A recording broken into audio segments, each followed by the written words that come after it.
Maurice Ray, vous avez été consacré pasteur de l'église évangélique réformée du canton de Vaud en 1939. Après ça, vous avez été pasteur de paroisse pendant 13 ans, puis pendant 27 ans, secrétaire général de la Ligue pour la lecture de la Bible. Vous avez pris votre retraite au Sentier, où nous sommes venus vous retrouver pour vous parler d'un sujet délicat et qui utilise un mot qui évoque pour moi à la fois quelque chose d'effrayant, de caché, c'est le mot occultisme. Je crois que pour commencer, il serait utile que vous nous donniez clairement votre définition de ce que ce mot recouvre. Eh bien, il peut avoir en effet plusieurs sens. Le premier auquel on peut penser, c'est le mot que vous avez vous-même utilisé, qui est caché par nature. Alors, prenons un exemple. La franc-maçonnerie a une couleur officielle, mais il y en a une autre, cachée, secrète, à laquelle on ne peut avoir part que si l'on connaît l'initiation franc-maçonnique. Bon, voilà un exemple tout pratique. Et puis, il y a alors tout ce qui est du domaine des doctrines ou des pratiques secrètes, parce qu'elles font intervenir des forces qui ne sont pas reconnues par la science et qui agissent, elles aussi, par initiation. C'est ainsi que si vous avez un don pour guérir les brûlures, c'est par initiation que vous l'avez reçu, transmission d'un secret. Ou si vous avez un don pour guérir par fluide, vous l'avez reçu aussi par transmission héréditaire ou par exercice cultivé en rapport avec une force particulière. Donc l'occultisme recouvre à la fois une science, comme la Kabbale, comme l'ésotérisme, comme l'illuminisme, ou bien alors des pratiques qui vont de l'astrologie en passant par toutes les mancies ou en passant par la radiesthésie ou par le spiritisme. Disons-le tout de suite que ce qui m'a personnellement intéressé dans l'occultisme, c'est de découvrir que l'Écriture sainte réprouvait ces pratiques, qui apparemment, quand on entend ceux qui en sont les partisans ou les bénéficiaires, n'ont que d'heureuses conséquences. Comment se fait-il que l'Écriture soit si sévère à l'égard de l'occultisme pour un domaine ou pour des techniques ou pour des dons ou des résultats apparemment heureux? Mais concrètement, comment est-ce que vous en êtes arrivé à vous intéresser à ces pratiques? Eh bien justement, c'est le fait que dans le ministère qui était le mien, ministère de pasteur ou d'évangéliste, j'ai dû découvrir que les personnes venant me voir après qu'elles aient passé de l'incrédulité à la foi, ou pour prendre le langage de l'Écriture, des ténèbres à la lumière, au lieu de pouvoir bénéficier d'une vie en Christ comme celle que l'on s'attend à connaître et que nous annonçons par l'évangélisation, elles se trouvaient confrontées à des réactions intérieures d'ordre psychique ou spirituel, d'ordre même parfois physique. Je pense à cette personne qui est venue me voir et qui, lorsqu'il était question qu'ensemble nous prions, restait bloquée au point qu'elle ne pouvait plus joindre les mains. Alors qu'est-ce qui l'empêchait de joindre les mains? Ça n'était pas d'ordre nerveux, ça n'était pas d'ordre physiologique, mais c'était dans une condition donnée, une force qui l'empêchait de joindre les mains. Or, avec des personnes de ce type, j'ai donné une manifestation, je pourrais en donner beaucoup d'autres, il s'agissait de se dire, mais comment se fait-il que la communion avec Christ et amener ces réactions-là. Or, la découverte, c'est que toutes ces personnes avaient eu, d'une manière ou d'une autre, contact avec l'occultisme. J'ai guéri un docteur qui avait cassé une fémur. Une vilaine blessure qui ne voulait pas se calcifier. Après 10 semaines, pas de signe de calcification. Je l'ai soigné pendant 10 jours. Le professeur voulait l'opérer, l'a opéré, il a ouvert la jambe, il a pu refermer parce que la jambe était bien calcifiée. Et à partir de ce moment, le docteur n'a plus jamais voulu avoir affaire avec moi. Je n'ai plus jamais vu. Il a tout simplement pris peur. Et cela arrive très souvent que même après guérison, les gens ont peur de la personne qui les a guéris. Parce qu'ils ne comprennent pas comment. Ils ont peur. Cela, c'est tellement inattendu, c'est tellement bizarre, ça ne peut être que le travail du diable. Tout guérisseur qui se veulent, qui travaille consciencieusement, c'est qu'il n'y a que sa force et que sa force ne lui appartient même pas. Il y a des dons que nous recevons du Seigneur naturellement. Il y a des dons que nous recevons du Seigneur surnaturellement. Nous les tenons de lui dans la communion du Saint-Esprit.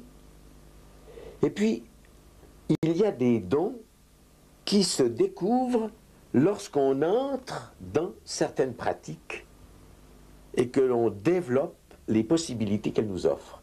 Alors, est-ce que l'origine est la même? Eh bien, justement, non. Il y a deux origines, et ces origines, l'Écriture les définit en disant que l'une, c'est du Créateur, l'autre, c'est de celui que la Bible appelle le prince de ce monde.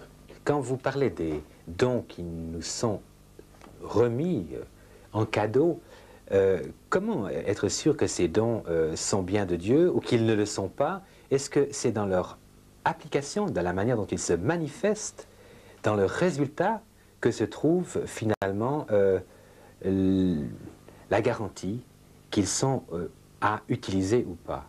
À certains égards, on pourrait répondre oui, parce que le guérisseur qui use du fluide qui est le sien voit des résultats à ses impositions des mains, donc on pourrait dire, et c'est ce qui donne confiance aux gens, c'est un don de Dieu. Et quand vous interrogez le guérisseur, il vous dit, mais j'ai reçu ce don de Dieu. Et celui qui dit exercer ce don par le Saint-Esprit a peut-être un même résultat, mais il dira, moi je le tiens du Seigneur directement. Ce n'est pas un don de Dieu, parce que qui est Dieu quand vous dites que vous l'avez reçu de Dieu? Alors, il s'agit moins des résultats quand même, ils ont quelque chose à nous apprendre, que des origines. Je prends l'exemple concret. Je trouve une femme qui a un don de guérir les brûlures. Je l'interroge pour savoir d'où elle tient ce don. Alors elle me dit, c'est un secret.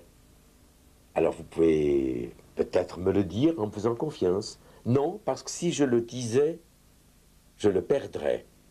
Et je ne peux l'exercer que si vous me laissez le secret.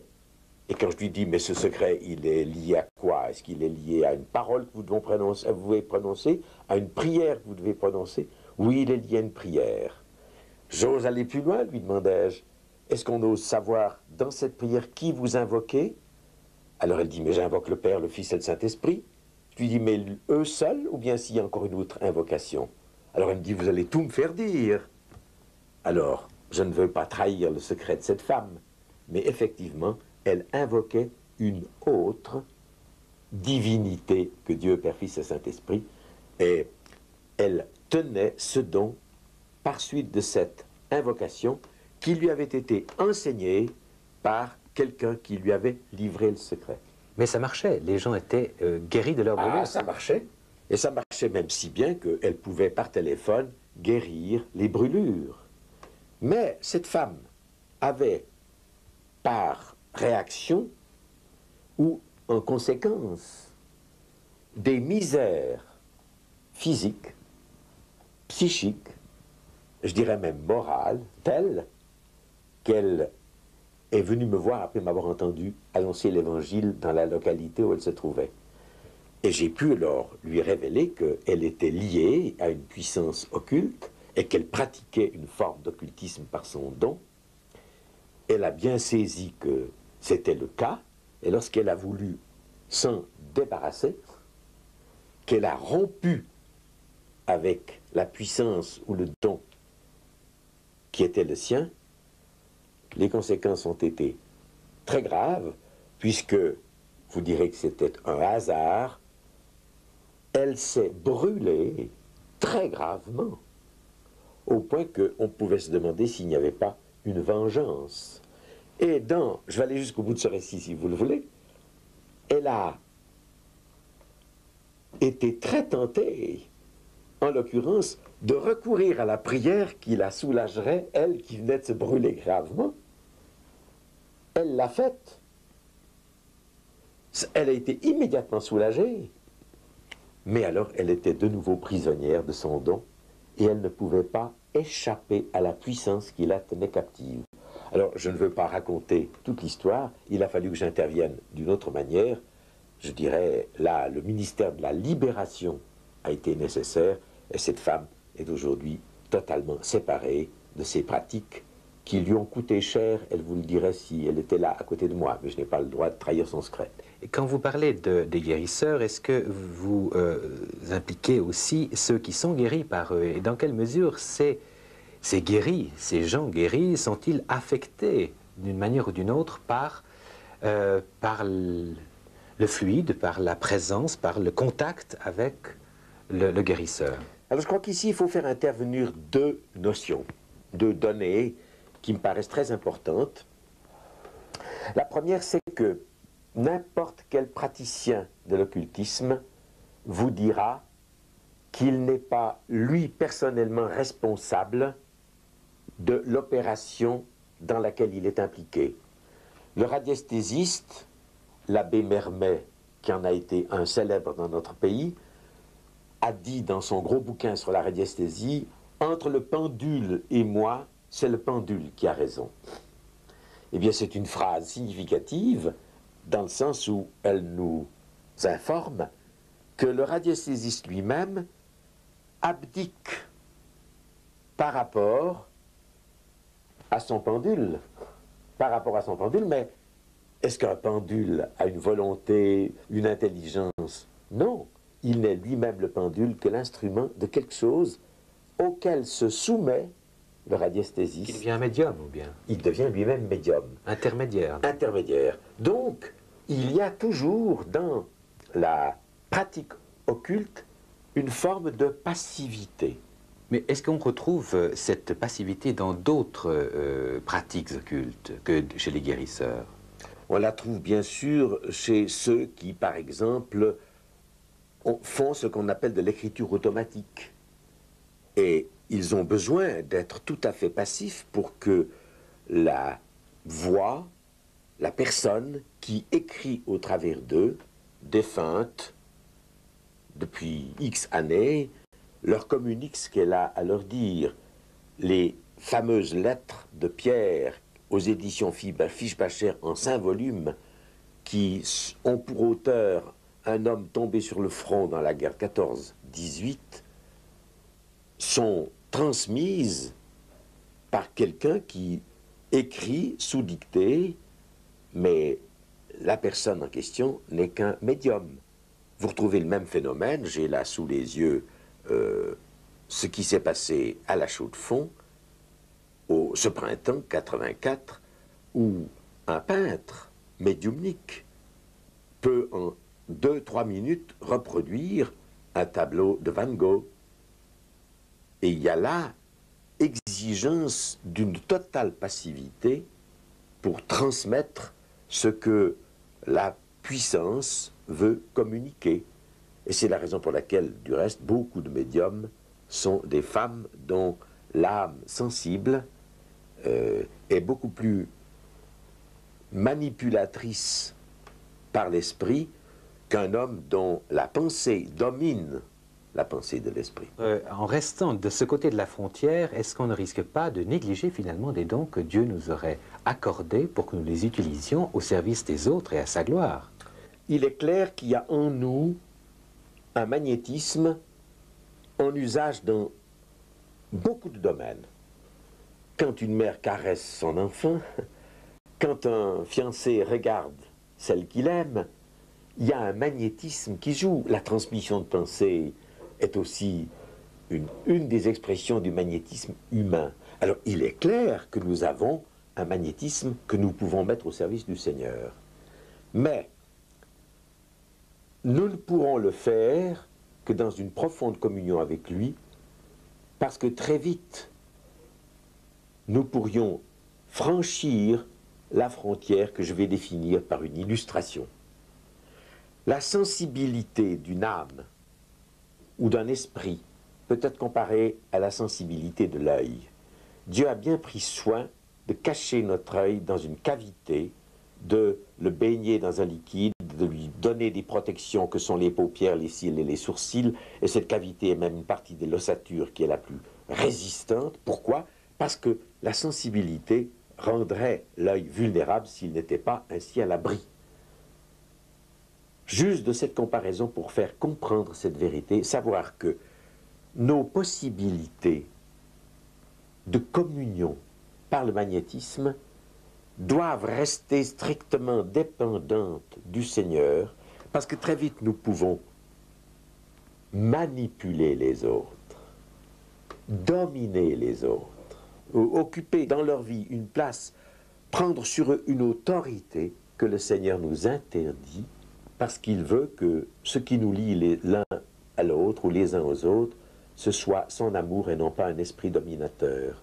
Et si vous me demandez quelle est la différence entre le don du Saint-Esprit et le don occulte, c'est que le premier, le don du Saint-Esprit, est toujours la manifestation d'un amour de Dieu et il dépasse de beaucoup l'exercice d'une guérison d'un membre ou d'une partie de notre être. Le Seigneur s'intéresse à toute notre personne et celui qui a reçu un don de guérison du Seigneur s'intéresse à toute la personne de son patient, tandis que le don occulte, c'est un don qui fait de nous très vite le dominateur de l'autre et l'utilisateur et le manipulateur de l'autre. Dans les journaux que j'ai reçus ces derniers jours, je vois parler de l'horoscope, puis dans une sorte de catalogue d'un magasin par correspondance qui nous offre des médaillons intuitifs, la santé par le magnétisme. Est-ce que les objets peuvent avoir des pouvoirs? Je crois que ce qui a été, j'utilise un terme biblique, consacré à, voué, soumis, donné à quelqu'un. Je n'ai pas d'alliance parce que j'ai dû l'enlever pour des raisons d'opération, mais une alliance, elle représente quelque chose. Alors, quand quelque chose est voué à une puissance, non seulement elle représente cette puissance, mais elle signifie qu'il y a alliance entre la puissance et l'objet. Les Juifs qui demeuraient à Éphèse, lorsqu'ils virent comment l'esprit malin était chassé de quelqu'un qui avait pratiqué l'occultisme, firent un autodafé, et je lis exactement cela, plusieurs de ceux qui avaient cru venaient confesser, déclarer ce qu'ils avaient fait, et un certain nombre de ceux qui avaient exercé les arts magiques, ayant apporté leurs livres, les brûlèrent devant tout le monde. On en estima la valeur à 50 000 pièces d'argent. Pourquoi cette destruction? C'est qu'on ne veut pas que ce qui a été moyen d'alliance avec les puissances, les forces qui sont derrière l'occultisme, que cela reste, et cela le resterait, une possibilité pour elles de continuer à exercer leur pouvoir sur nous.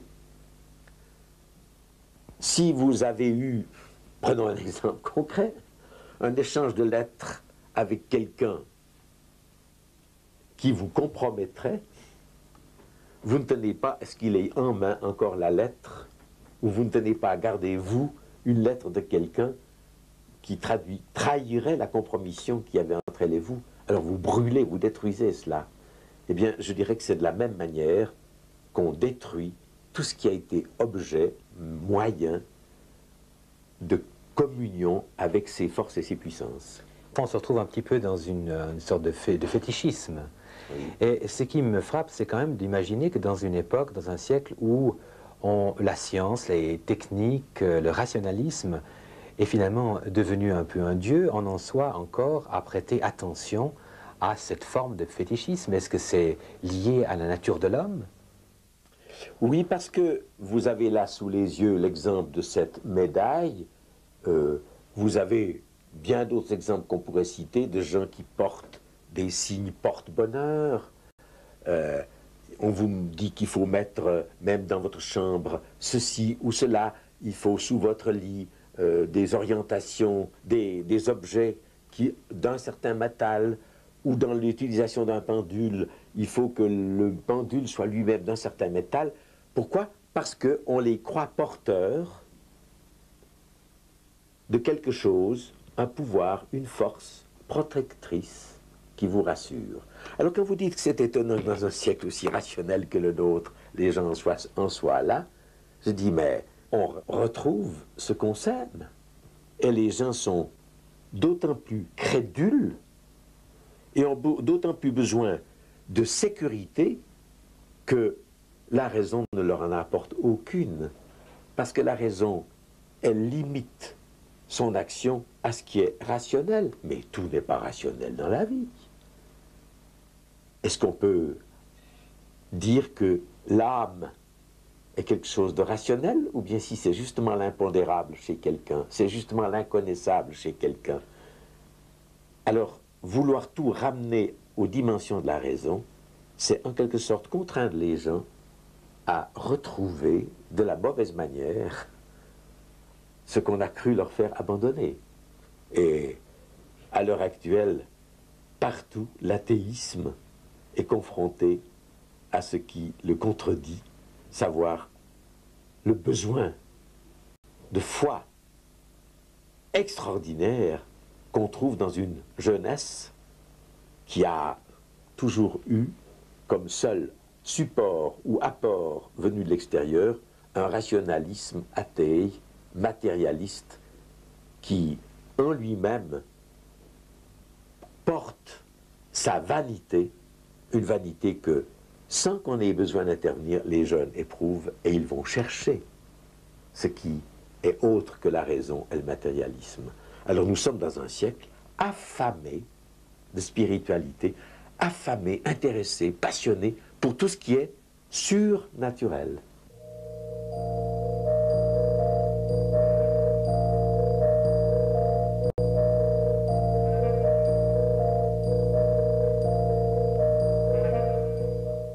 Les gens y croient très fort. Ça n'a pas changé, même avec les temps modernes. Les gens sont très conscients des ondes nocives ou des ondes bénéfiques qui sont autour d'eux. Ça peut aller d'un simple encens qu'on fait brûler, qui facilite d'abord chez la personne même une certaine disposition à l'action qu'elle vous fait, et qui facilite aussi l'influence qu'on veut attirer. Question protection, nous avons... je vois ici par exemple un aume tibétain qui est donc là, le mantra Om exécuté en argent et qui doit protéger contre toutes sortes d'influences négatives autour de soi. Nous avons aussi la croix en C, qui est donc la croix égyptienne, qui est plutôt contre des ondes spécifiques, donc des ondes de terre. Nous avons aussi par exemple des prières qui sont à exécuter soi-même sur parchemin avec des encres. Pendant qu'on exécute cette prière, on met une intention bien spécifique là-dedans, ce qui fait que ça devient vraiment un objet de pouvoir. Un des objets traditionnels, c'est donc un crâne. Et nous allons aussi puiser une force là-dedans.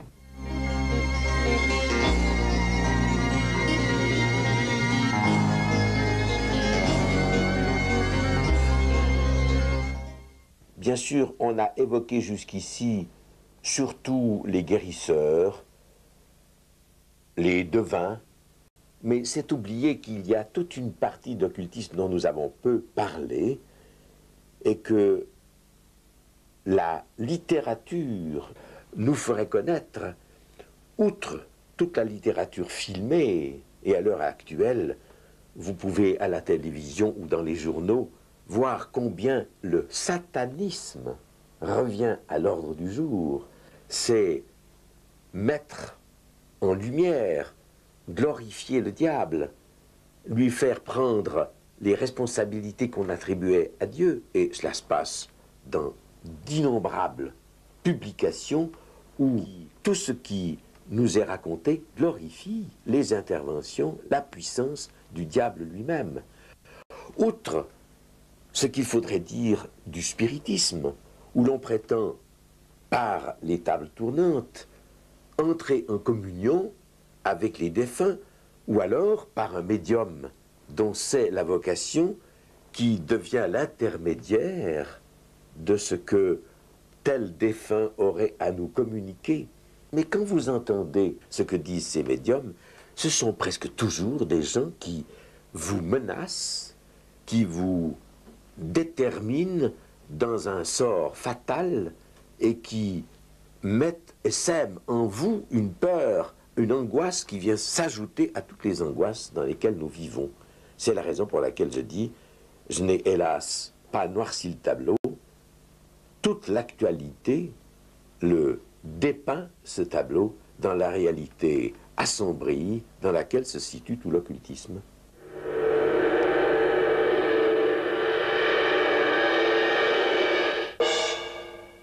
Le monde se tourne pour l'instant vers le diable. Mais enfin, disons que les jeunes, en grande partie, cherchent un dérivatif. C'est peut-être une question de mode aussi, je ne sais pas. En tout cas, les personnes qui viennent ici et qui sont membres de la secte y croient. Ce n'est pas une question de mode. En fait, si le diable apparaît vraiment, on ne peut jamais dire de la façon dont il va se présenter. En général, comme on lui commande de venir, il ne choisit jamais un aspect fort agréable. En tout cas, je connais des gens qui m'ont dit je l'ai vu et je ne le ferai plus jamais.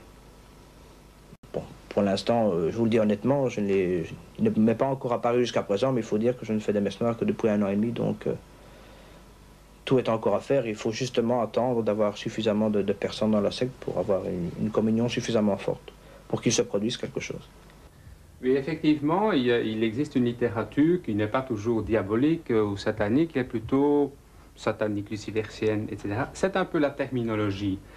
Il y a des livres très anciens. Vous voyez ici un livre édité aux Pays-Bas qui date des années 1600 et quelques, et qui donne une très bonne information sur toute l'hiérarchie qui existe dans ce monde de démons ou ce monde d'anges déchus. Et quand nous voyons de l'autre côté, par exemple, Le mystère de la pendaison, qui est un livre édité ou écrit par Maria Danaglowska, qui est un livre d'initiation satanique, c'est-à-dire satanique dans ce sens que ça donne à la personne qui participe à cette initiation l'accès à certaines connaissances ou l'accès à certaines énergies qui ne le sont pas pour le commun du mortel, parce qu'il faut aussi une élévation spirituelle assez poussée. Et le coup de poignard dans la Bible? Ça, c'est purement symbolique, c'est le renoncement à l'Église. La Bible étant le symbole, le type de Dieu, c'est le renoncement à Dieu une fois pour toutes.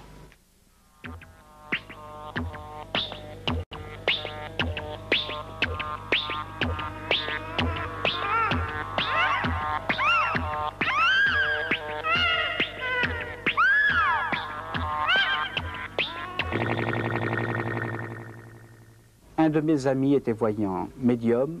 Parfois même la police avait l'occasion de l'appeler pour différentes affaires. Et cet homme-là, je l'ai vu faire des choses extraordinaires.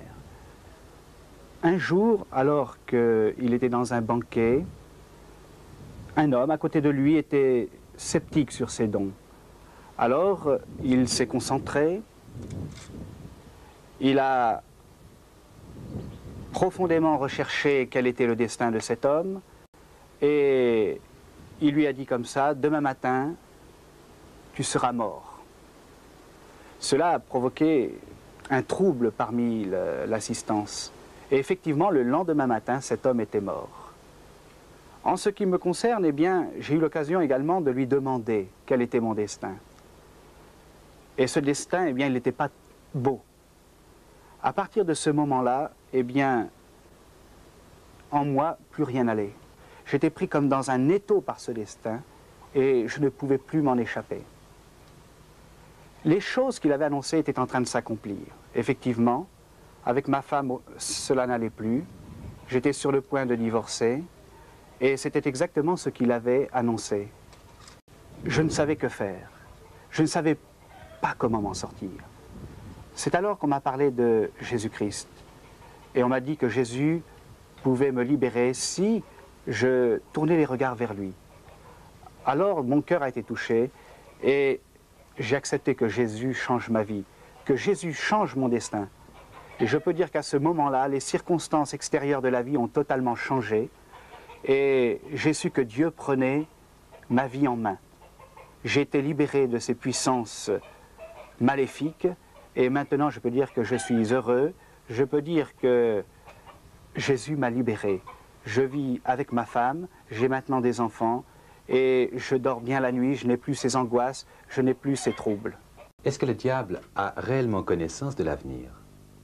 À entendre les devins ou les médiums, il semblerait que tout dépende de lui. Mais c'est un mensonge qui porte bien son origine, le menteur. Notre avenir, Dieu le connaît, c'est lui qui nous a créés et il nous a prédestinés. La ruse, le méfait du diable, c'est de nous détourner de la destinée que Dieu avait envisagée pour nous et nous introduire sous son autorité et dans sa dépendance diabolique dans un avenir de fatalité, d'asservissement. Heureusement que l'Évangile est là pour nous dire, mais vous êtes la victime du menteur, du séducteur. Le Christ est venu pour nous arracher à cette détermination dans laquelle nous nous laissons entraîner. Et il y a dans l'Écriture des paroles assez nombreuses qui nous le disent. On ne dira pas « les pères ont mangé des raisins verts, les dents des fils sont agacées ». On ne dira plus cela parce que Dieu est venu à notre secours. Maurice Rey, les spirites qui prétendent faire parler les morts, nous trompent-ils une fois de plus ou font-ils réellement parler les morts? Je pense entre autres à une histoire dans la Bible qui nous rapporte que Saül a voulu faire monter, sauf erreur, Samuel, qui lui a réellement parlé. C'était bien Samuel, semble-t-il. Alors est-ce qu'il y a là une démonstration que ce sont bien les morts qui parlent au travers des médiums? Oui, vous faites allusion au récit dans 1 Samuel 28, où effectivement le roi d'Israël, Saül, a demandé à un médium de faire monter d'entre les morts Samuel le prophète qu'il voulait encore consulter.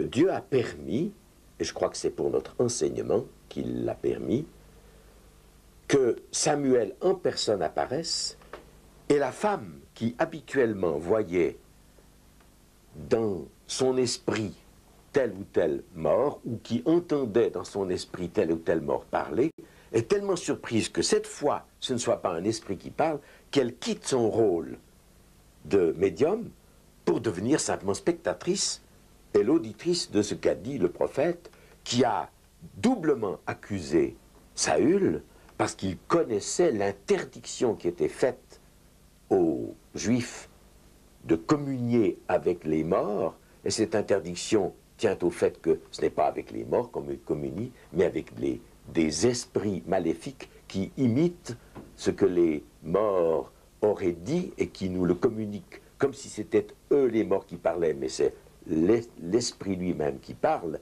On trouve au Lévitique, au chapitre 19 et 20, « Ne vous tournez point vers ceux qui évoquent les esprits ni vers les devins, ne leur recherchez point de peur de vous souiller avec eux, et plus loin, si quelqu'un s'adresse aux morts et aux esprits, il se prostitue avec eux. Si un homme ou une femme ont en eux l'esprit d'un mort ou un esprit de divination, ils seront punis de mort. » Et c'est bien la condamnation qui a atteint Saül, il a été puni de mort à cause de cela. C'est dire la gravité de cette communion avec des esprits qui sont véritablement diaboliques et auxquels nous nous associons par le spiritisme.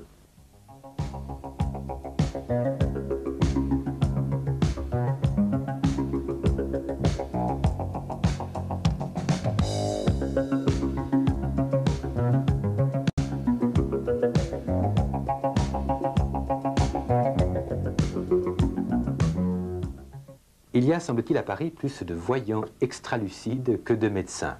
C'est assez curieux quand même que l'on parle de voyants et qu'on parle en même temps d'occultisme. On a dit que l'occultisme était ce qui était caché. Est-ce que ces voyants sont là pour nous révéler ce qui est caché et de la part de qui?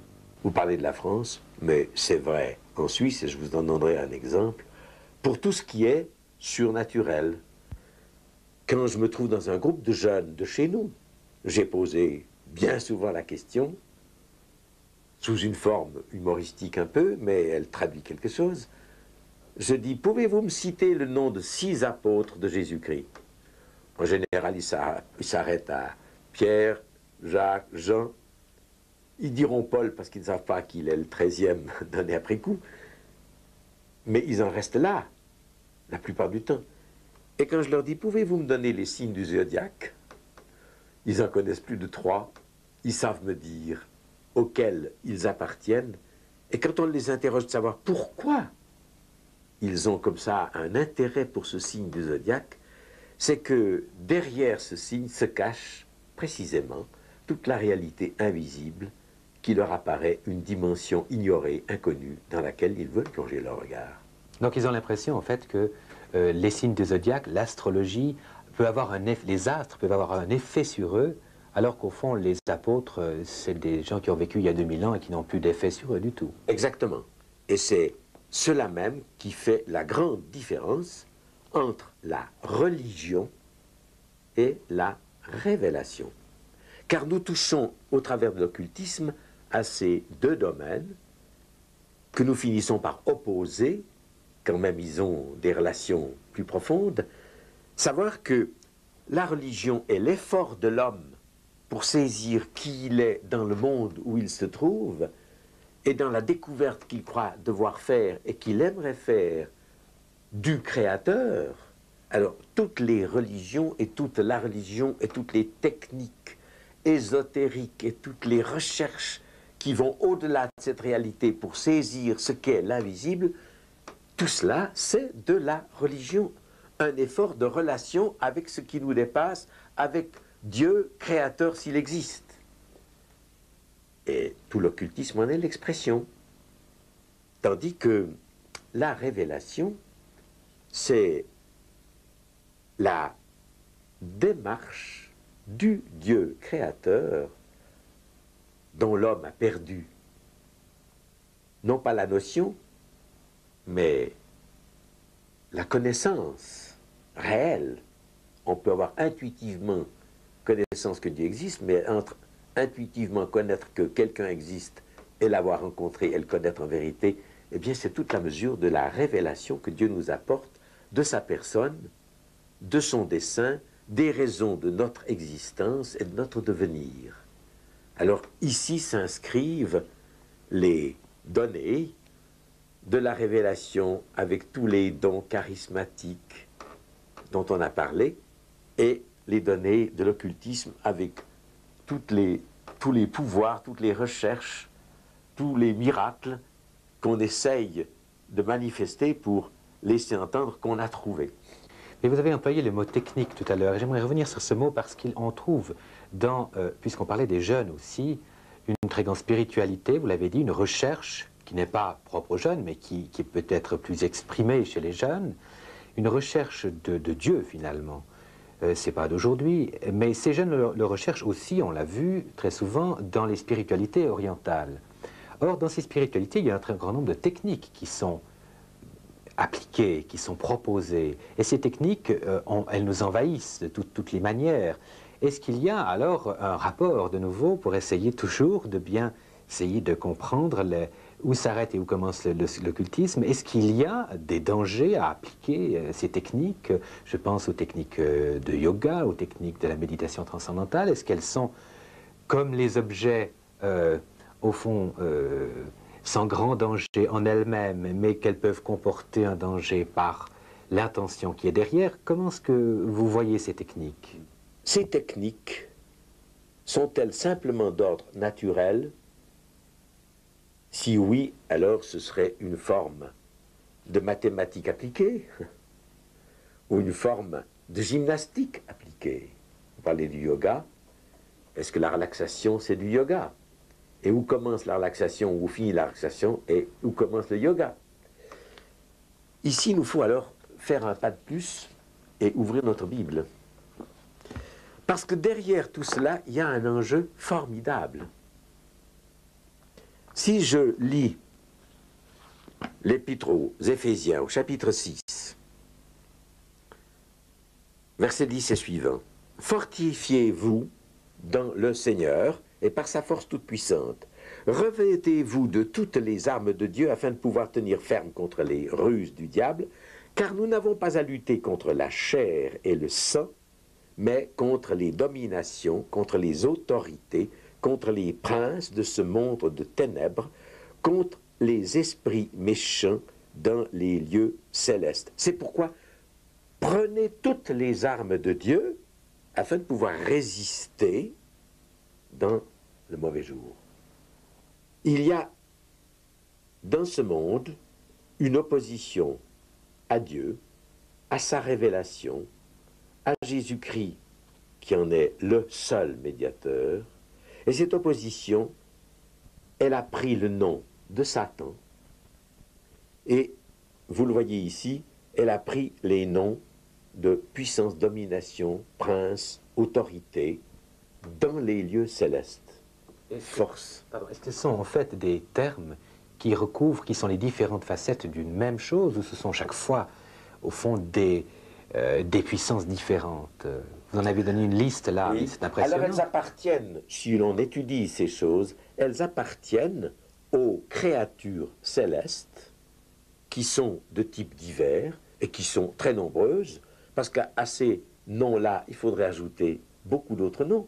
On oublie toujours que les créatures humaines ne sont pas les seules créatures de Dieu, que la création que nous voyons physique n'est pas la seule création de Dieu, mais il y a le ciel.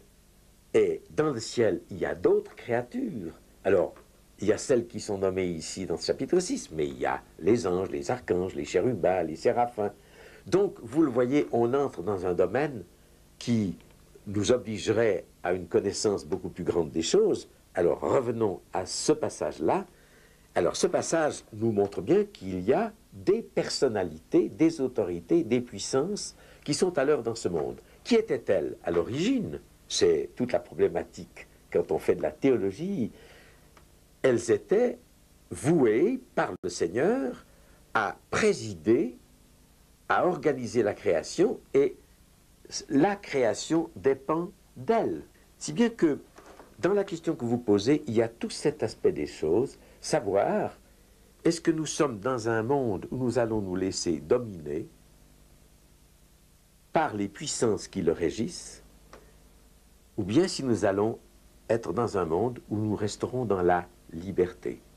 Alors, je reviens à votre mot, les techniques. Les techniques qu'on veut nous donner comme moyen de nous libérer.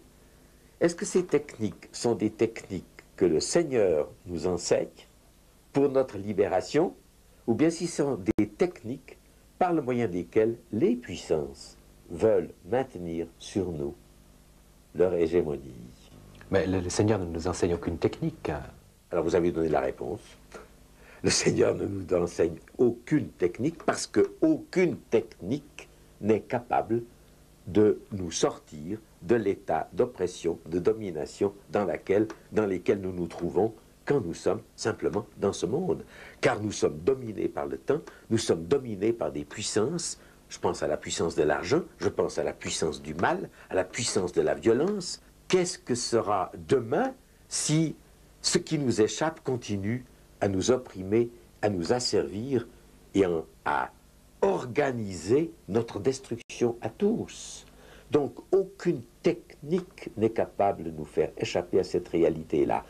C'est la raison pour laquelle non seulement Dieu ne nous en enseigne aucune, mais les puissances occultes nous les enseignent constamment pour nous laisser croire que nous allons nous en tirer de cette manière-là. Et qu'est-ce que Jésus, lui, nous enseigne par rapport à ces techniques? Je reviens à l'Évangile, deux choses. La première, quand il a, lui, commencé son ministère, à qui a-t-il été confronté d'abord?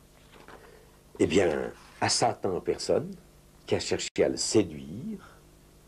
Je ne dis pas qu'il a cherché à le séduire par des techniques, mais quand il lui disait « Jette-toi en bas du temple, les anges interviendront et par leur technique te porteront », il a dit derrière de moi Satan.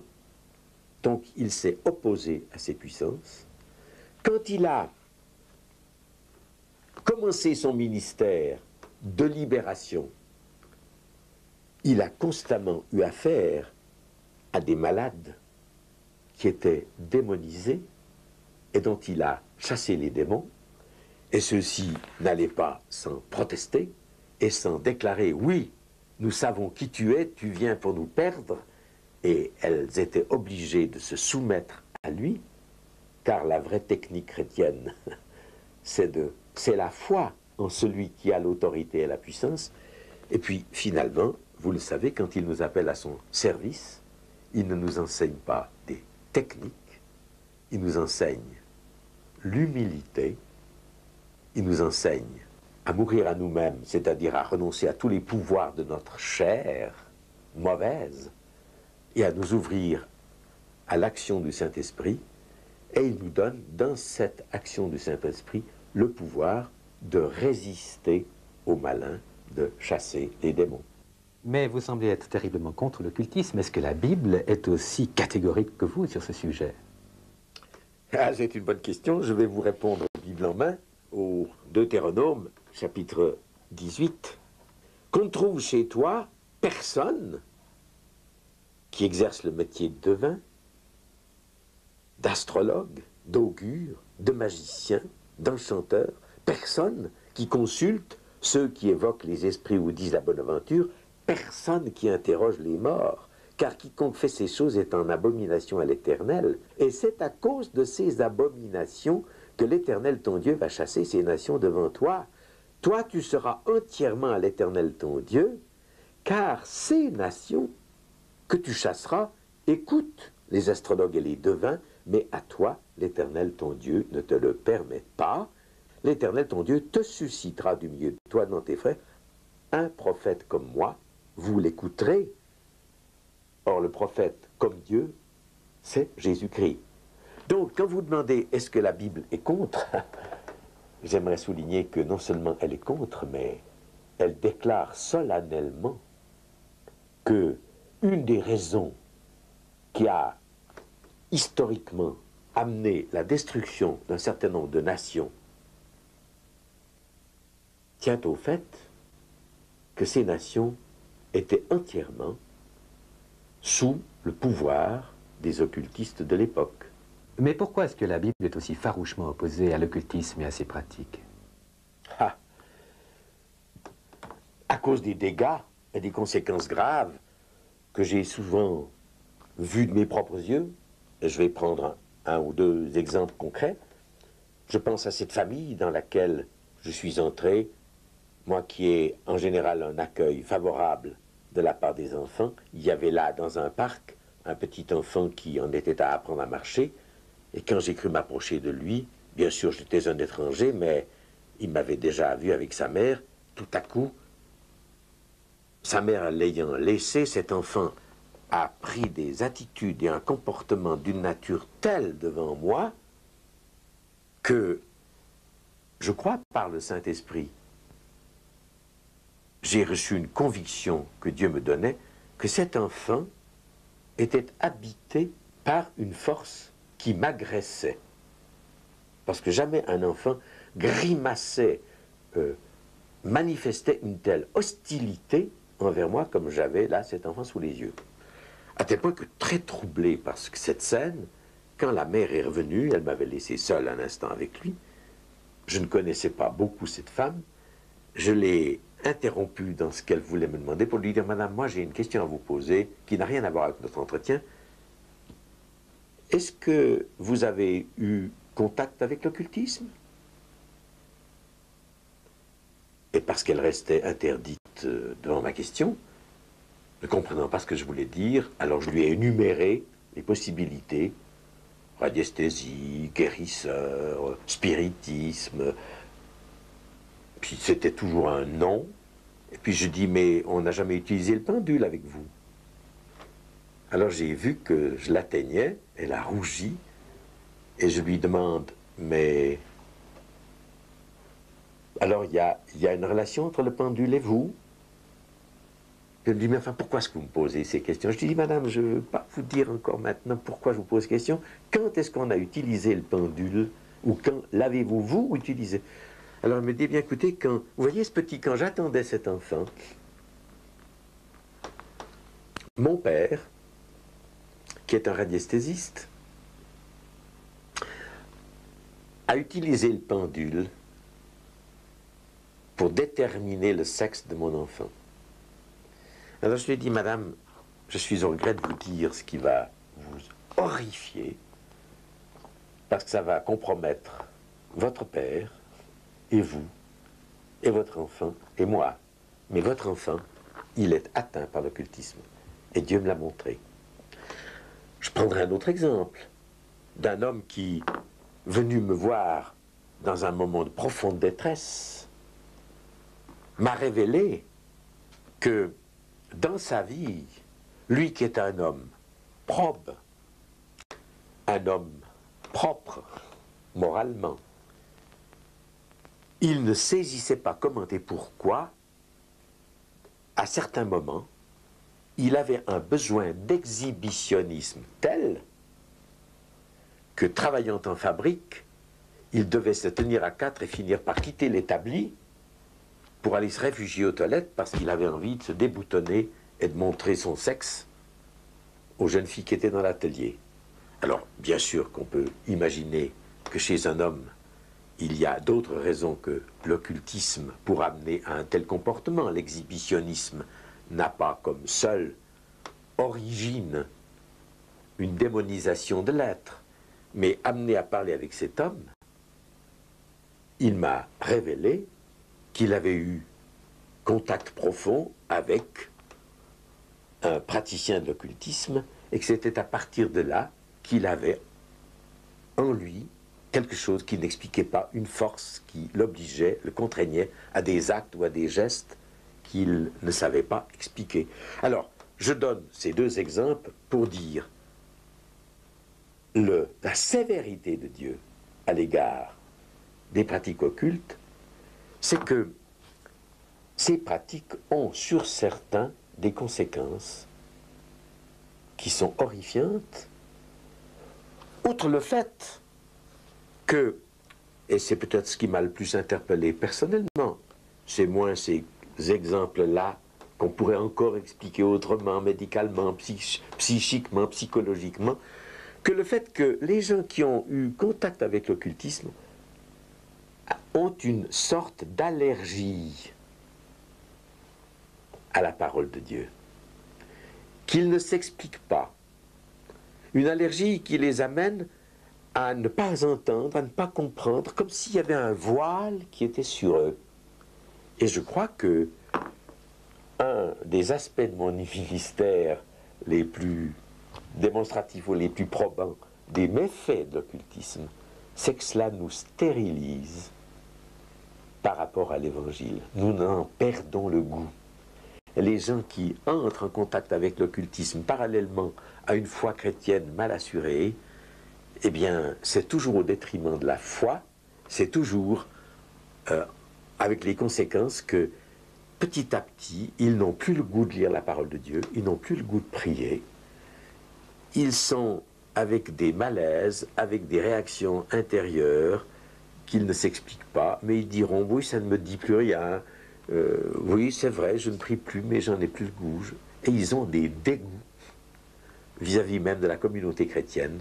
Quand Jésus nous a appelés à son service, le premier don qu'il accorde à ses disciples, Matthieu 10, verset 1, ayant appelé ses 12 disciples, il leur donna le pouvoir de chasser les esprits impurs, de guérir toute infirmité.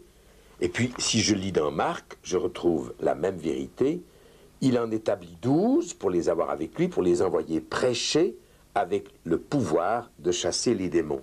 Le Christ, Jésus, est venu pour nous libérer. Il est le libérateur. Et le ministère que Dieu confie à l'Église et aux serviteurs, c'est ce ministère de libération de l'adversaire. Quelle que soit l'action de l'adversaire contre nous, même avec nous, parce que nous y aurions consenti, cette action peut être mise échec et mat par le Christ. Il est venu pour nous en libérer. Il a appelé son Église et ses serviteurs à exercer un ministère de libération et que nous pouvons retrouver ce qu'il s'attend à ce que nous soyons tous, non pas des victimes de l'adversaire, mais des témoins de Jésus-Christ.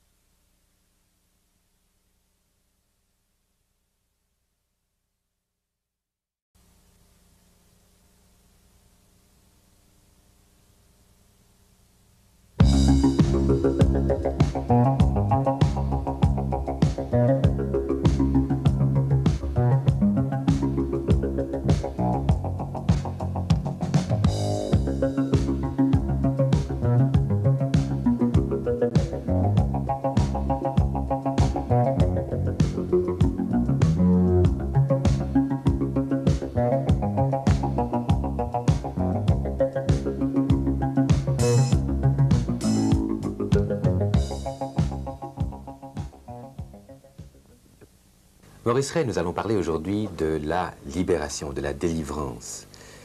J'aimerais citer un verset de Paul dans l'épître aux Éphésiens au chapitre 6 où il nous est dit « Car nous n'avons pas à lutter contre la chair et le sang, mais contre les dominations, contre les autorités, contre les princes de ce monde de ténèbres, contre les esprits méchants dans les lieux célestes. » Mais est-ce que ces puissances peuvent avoir main sur nous, une emprise sur nous qui nécessite une forme de libération ou d'exorcisme, je ne sais pas? Alors, c'est ici qu'il y a une distinction à opérer entre les puissances et, par exemple, les démons.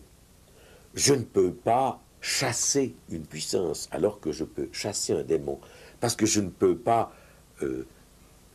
extraire de ce monde ceux et celles qui en ont la responsabilité, la curatelle, tandis que je peux extraire de ma vie et écarter de ma vie un démon qui aurait pris autorité sur moi.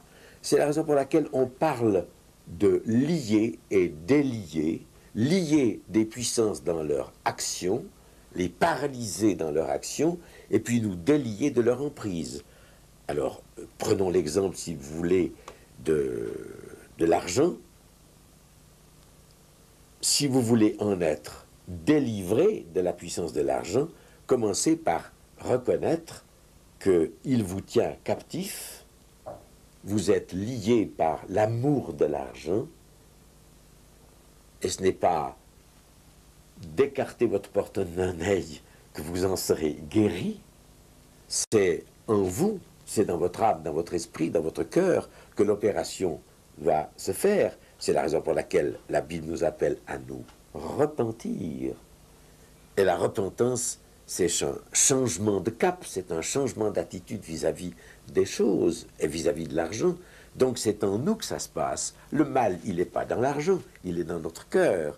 Alors, Dieu nous appelle à nous libérer de la puissance de l'argent et à redevenir serviteurs de celui qui nous confie des biens pour que nous les utilisions selon sa volonté. Donc, quand il s'agit de puissance et de domination, la libération, elle est dans la résistance. C'est ce que vous avez lu. Fortifiez-vous dans le Seigneur, tenez ferme, luttez contre les puissances et les dominations. Il n'y a là rien de très extraordinaire.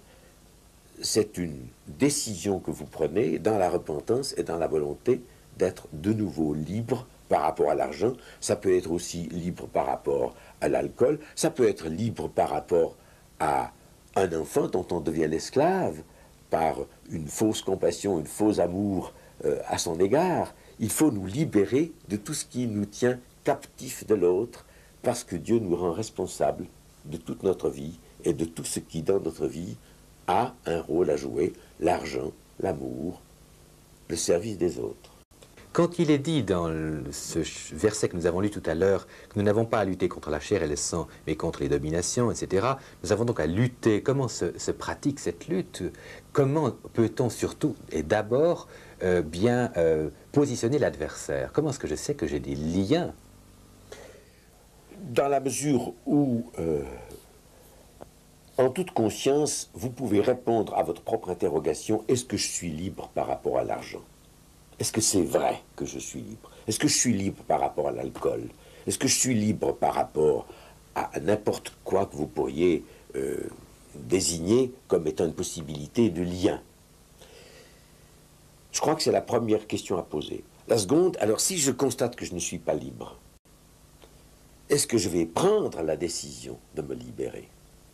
Parce que c'est de moi que cela dépend. Alors, si je dis oui, je veux me libérer de cela, est-ce que j'en ai la force? Alors, il en est qui, par la volonté propre, et dans beaucoup de domaines, se libèrent de cela. Il en est qui arrêtent de fumer simplement parce qu'ils le veulent, il en est qui arrêtent de boire parce qu'ils le veulent, il en est qui arrêtent de laisser l'argent les dominer, et ça, c'est dans la responsabilité que nous pouvons prendre devant Dieu. Donc, en cela, la libération est en partie entre nos mains. Mais, quand, si l'on représente l'accaparement comme une sorte de fil qui peu à peu nous a enserrés, le fil est parfois tellement serré que nous n'arrivons pas à nous les libérer nous-mêmes. Et c'est la raison pour laquelle, dans l'évangile de Matthieu, au chapitre 18, il est dit « Je vous le dis en vérité, tout ce que vous lierez sur la terre sera lié dans le ciel, et tout ce que vous délierez sur la terre sera délié dans le ciel. » Eh bien, voilà une parole qui est tout à fait en relation avec ce que nous évoquons, savoir que lorsque je veux me libérer de l'asservissement de l'argent, de l'alcool, du tabac, je peux le faire moi-même, avec la volonté qui m'est propre, et c'est fort bien, mais souvent, le lien est d'une telle nature que je n'en ai pas la force, je suis tellement lié par l'argent ou par l'alcool que je n'arrive pas à m'en délivrer. Alors je peux recourir au Seigneur qui va être présent à côté de moi par un frère. C'est pour ça que la Bible dit, là où 2 ou 3 sont assemblés en mon nom, je suis au milieu d'eux. Et avec l'aide de ce frère, je vais invoquer le secours de Dieu et je vais dire, Seigneur, je prends position contre l'adversaire, je le lie dans son action contre moi. Et ce que je lis sur la terre, tu promets que ce serait lié dans le ciel. Je te bénis, je te loue parce que c'est fait. Mais en même temps, je dis, Seigneur, par mon frère, déclare que tu me délies. Et le frère va déclarer que je suis délié au nom de Jésus-Christ de la puissance qui me tenait captif jusqu'ici, et par là même j'ai retrouvé ma liberté. Donc il s'agit ici non pas d'un exorcisme, mais d'une libération toute simple au nom du Christ. Mais cette personne que vous appelez le frère, c'est une personne initiée, c'est une personne qui a des pouvoirs particuliers, c'est simplement quelqu'un que l'on choisit parmi les gens que l'on connaît, dans l'église que l'on fréquente? Oui, c'est quelqu'un qui, bien sûr, a connaissance de ce dont nous parlons, qui a une confiance semblable à la vôtre en Christ, sinon encore mieux affermie, et qui, dans l'autorité que lui confère la parole à laquelle elle croit et celui qui est derrière cette parole pour en authentifier la réalité, alors intervient au nom du Christ. Ça peut être un frère, une sœur dans la chair de votre famille, ça peut être quelqu'un de votre église, ça peut être un chrétien d'une autre église, mais en qui vous avez confiance. Quand vous parlez de différentes étapes dans la possession ou dans les liens, vous avez très justement illustré cela en disant on peut être plus ou moins ficelé. Oui. Quelles sont ces étapes et est-ce qu'il y a une étape à partir de laquelle on ne peut plus rien faire? Eh bien, cela dépend des individus, parce qu'il en est qui ont une volonté très forte, qui leur permet, bien sûr avec l'aide de Dieu, mais déjà volontairement de prendre la responsabilité de se séparer du mal, de résister au mal. Mais d'autres ont une volonté affaiblie, ont une âme tellement troublée et, je dirais, comme contaminée par l'adversaire qui est à l'œuvre en elle et autour d'elle, qu'ils ont vraiment besoin alors du secours de l'Église, donc de 2 ou 3, ou même parfois de toute une communauté qui vient prier avec elle et pour elle. Donc il ne s'agit pas là d'exorcisme. Là, il ne s'agit pas du tout d'exorcisme. Ce qui m'amènerait alors à faire la différence précisément entre les puissances et les dominations et par ailleurs alors les démons. Mais alors qui sont ces démons? La Bible est très avare de descriptions quant à leurs origines et quant à leurs possibilités. Oui, elle est très avare et je ne peux pas répondre à cette question. Je peux dire non pas qui ils sont, mais en tout cas ce qu'ils font et ce qu'ils sont dans leur nature, par les qualificatifs que l'Écriture leur donne, en les appelant démons d'impureté ou esprit de mort. Ces deux termes disent, d'une part, parce qu'au sens biblique, impur veut dire non entier, veut dire diviseur, et partout où le démon est à l'œuvre, il divise, il sépare, il pervertit, et c'est aussi vrai de l'esprit de mort qui corrompt et qui entraîne au-delà de la corruption jusque dans la mort. Par là même, l'activité des démons est signifiée. Mais quand on parle de lien, on imagine quelque chose à l'extérieur. Quand on parle de démons, on imagine quelque chose à l'intérieur. C'est exact, parce que autant le lien, pour nous dire, agit autour de nous, autant le démon agit à l'intérieur de nous, et cela sous 3 aspects, ou selon 3 stades, qu'on peut appeler, premièrement, la suggestion. Et vous savez combien de lectures ou d'images peuvent nous suggestionner. Alors le démon peut travailler par la parole, mais il peut travailler par l'image, il peut aussi travailler par la musique. Et on est entraîné dans sa suggestion, dans ce qu'il nous propose. Puis, second stade, la suggestion ayant agi, on est déjà dans une forme d'asservissement qui peut prendre l'allure d'une obsession et on entre en dépression. Mais la dépression n'est pas toujours due à un investissement de démons, quand même. Non, heureusement que vous posez cette question parce que, hélas, beaucoup confondent une dépression qui est d'origine psychique ou accidentelle, disons même trouble physique. Un manque de pression peut conduire dans la dépression, avec la dépression qui peut être alors l'œuvre d'oppression de l'ennemi. Et nous aurons peut-être l'occasion tout à l'heure de revenir là-dessus. Mais j'aimerais terminer en disant, le 3e stade, c'est alors que le démon, en quelque sorte, a pris habitation en nous. Il a pris possession. Le verbe n'est jamais utilisé dans l'Écriture. Vous ne trouverez jamais le verbe posséder dans l'Écriture. Mais c'est une habitation qui vous laisse plus ou moins de liberté.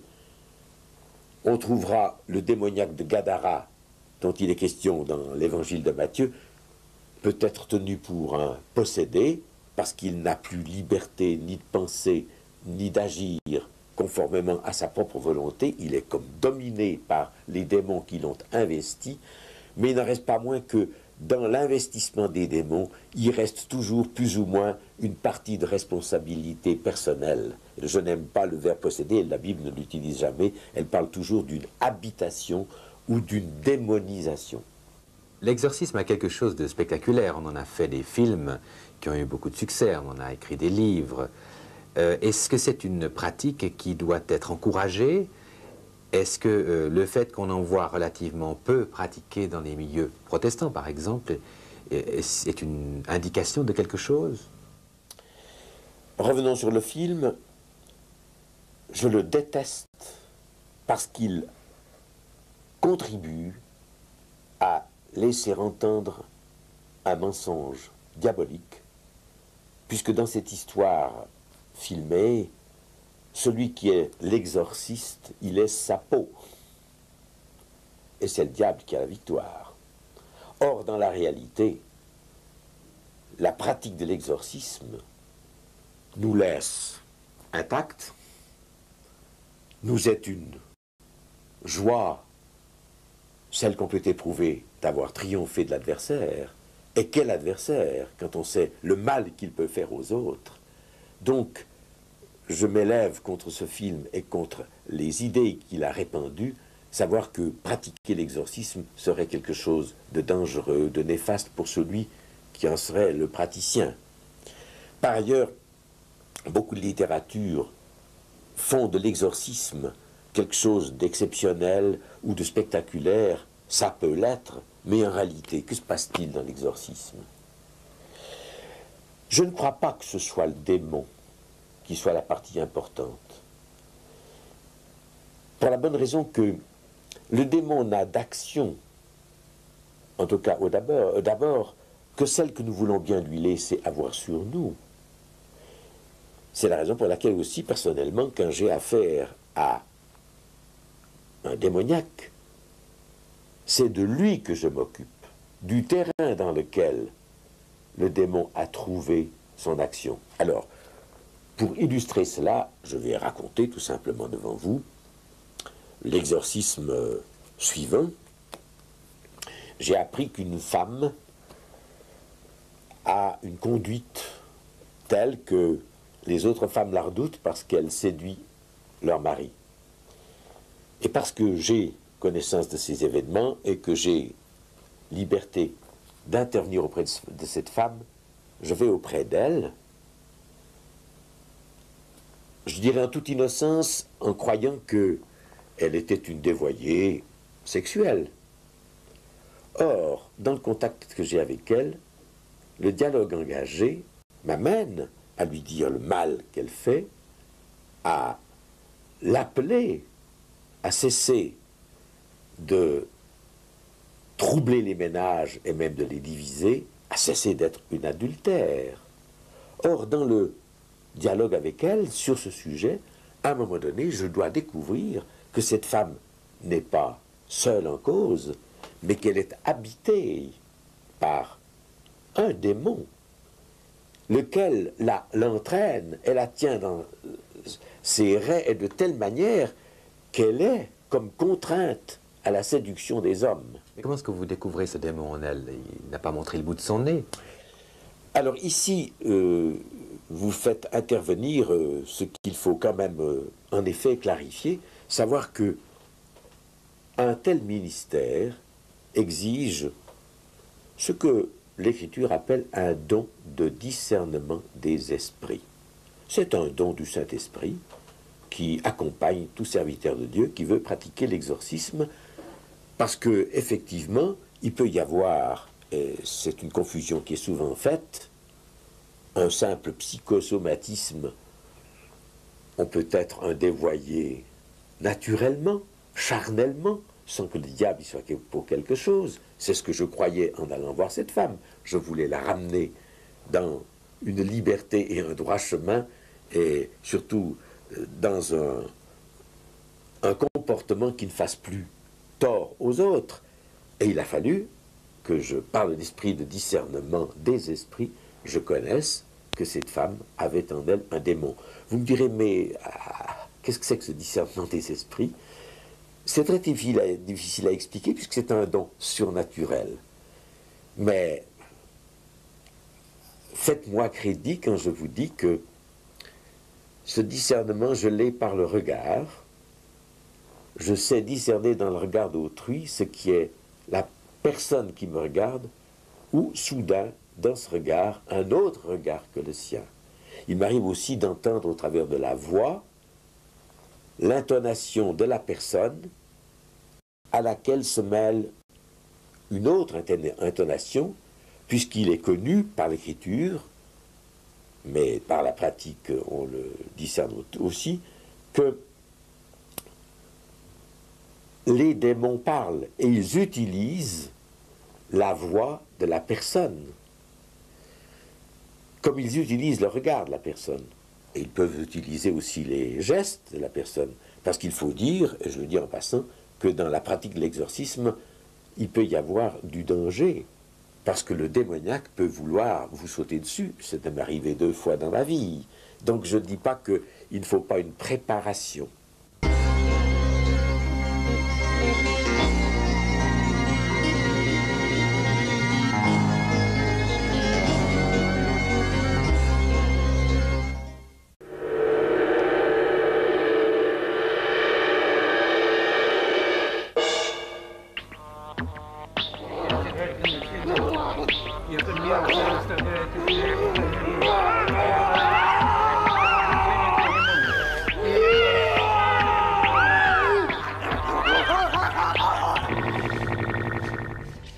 J'aimerais que vous reveniez à l'histoire de cette femme à qui vous avez rendu visite. Donc, vous avez discerné en elle un démon. Oui. Vous le lui avez dit. Alors, je n'ai pas eu besoin de le lui dire, parce que cette femme qui m'accueillait, qui a consenti à entrer en dialogue, à un moment donné, s'est dressée contre moi avec une animosité, avec un regard, avec une autorité dans la voix, qui, par l'esprit de discernement, m'a fait comprendre que ce n'était plus elle, mais c'était le démon qui parlait par elle, qui s'opposait à moi. Alors à partir de ce moment-là, et ça c'est important dans la pratique de l'exorcisme, j'ai dû discerner ce qui était de la personne et ce qui était du démon, et opérer moi la séparation, et ne plus m'adresser à la personne elle-même, mais au démon qui était en elle. Alors au nom de Jésus-Christ, je peux prendre autorité et sur la personne et sur le démon. Mais en l'occurrence, j'ai très vite discerné que la personne n'était plus en cause et qu'il s'agissait de m'adresser au démon lui-même, ce que j'ai fait en lui ordonnant, au nom de Jésus, de quitter cette femme. Un détail en passant qui me paraît important, j'ai dû dire à cette femme, « Madame, ce n'est pas à vous que je m'adresse, mais au démon qui est en vous. Vous, je vous respecte, et je vous déclare que le Seigneur veut vous libérer. Mais celui qui est en vous et qui parle par votre bouche, celui-là, au nom de Jésus-Christ, je lui ordonne de quitter votre corps, votre âme et votre esprit. » Alors, elle a crié, cette femme, en changeant de visage constamment, parce qu'il y avait toute l'hostilité de l'adversaire en elle, et puis toutes les grimaces qu'il peut nous faire dans cette hostilité, et la détresse de cette femme qui était concomitante. Alors elle a crié dans sa détresse, « Monsieur Ray, ayez pitié de moi. » Par la grâce de Dieu, par l'esprit de discernement, j'ai connu que elle disait cela encore sous l'influence de l'adversaire. Et j'ai pu lui dire avec autorité, « Maurice Ray n'a rien à voir dans cette aventure, et ce n'est pas Maurice Ray qui doit avoir pitié de vous. Madame, dites, Jésus ait pitié de moi. » Alors, au moment où elle a...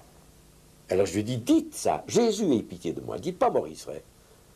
Elle a dit, Jésus ait pitié de moi. À ce moment-là, elle s'est effondrée, parce que l'ordre que j'avais donné à l'adversaire de quitter lui enlevait la possibilité de tenir, puisqu'elle en appelait à Jésus. Et à ce moment-là, elle a été libérée.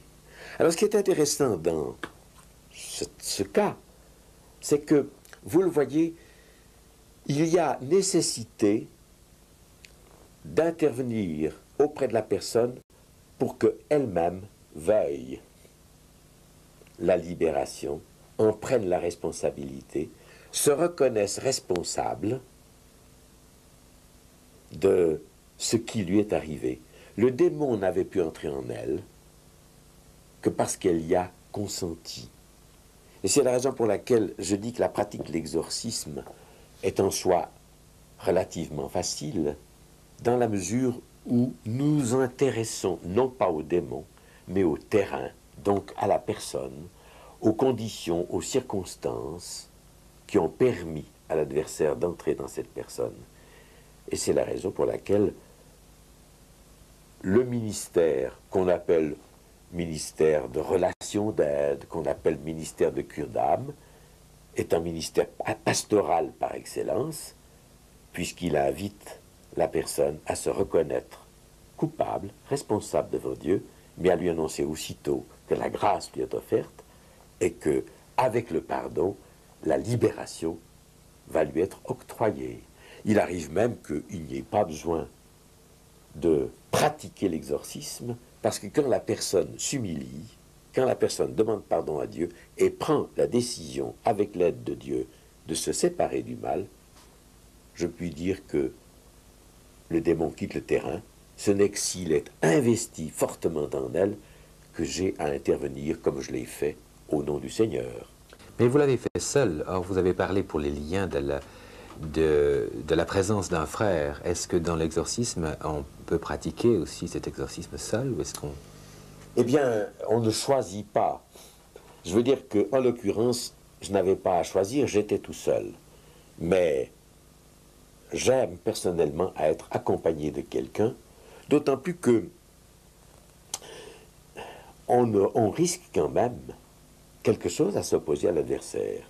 Il est puissant, et je viens d'évoquer 2 circonstances que je ne veux pas raconter en détail, dans lesquelles le démon, ou les démons qui étaient la personne, m'ont agressé. Alors... De quelle manière? Oh, me dire. Il m'a sauté dessus pour m'étrangler.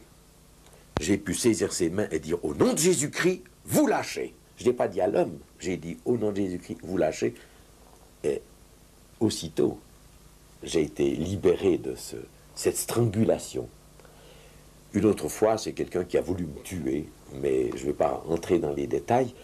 Alors c'est la raison pour laquelle vous avez raison de dire « Mais est-ce qu'il ne serait pas préférable d'être à 2 ?» Oui, Jésus nous envoie 2 à 2. Et il est dit que lorsque 2 d'entre vous s'accordent. Mais en réalité, on ne choisit pas toujours. Et j'ai été souvent dans une circonstance où, sachant que j'étais seul, je faisais confiance au Seigneur qui allait, lui, me protéger sans l'aide de personne.